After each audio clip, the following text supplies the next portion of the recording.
എന്റെ സമയം തീരെ മോശ. എന്താ ചെയ്യാ? എന്ത് പറ്റി ഗോവിന്ദ? എന്താ പറയാ, എന്റെ ബിസിനസ് പൊട്ടി, മോൻ ഡിഗ്രിക്ക് പൊട്ടി, കുളിമുറിന്ന് വീണ് ഭാര്യയുടെ തല പൊട്ടി. ഫുള്ള് പൊട്ടലാണല്ലോ എന്റെ ഗോവിന്ദ. അതേന്ന്. നിന്റെ ജാതകം എന്തായാലും കൊണ്ട കാണിക്ക്. വേണ്ടി വരും. ജാതകത്തിലൊന്നും ഞമ്മക്കൊരു വിശ്വാസമില്ലായിരുന്നു. ജാതകോ? നിനക്കോ? നിങ്ങക്ക് ജാതകമൊക്കെ ഉണ്ടോ? ഇല്ല, എന്നാൽ ഞമ്മക്ക് വിശ്വാസ.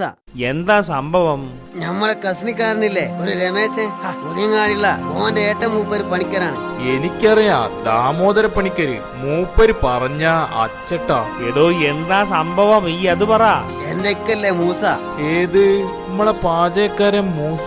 അത് തന്നെ. മൂപ്പർക്ക് എപ്പോ നോക്കിയാലും സൂക്കേടാണെന്ന് രമേശൻ പറഞ്ഞ് ഇക്കാന്റെ ജാതകം ഒന്ന് നോക്കാൻ. അതിന് നിങ്ങക്ക് ജാതകം കുറിക്കുന്ന ഏർപ്പാടില്ലല്ലോ.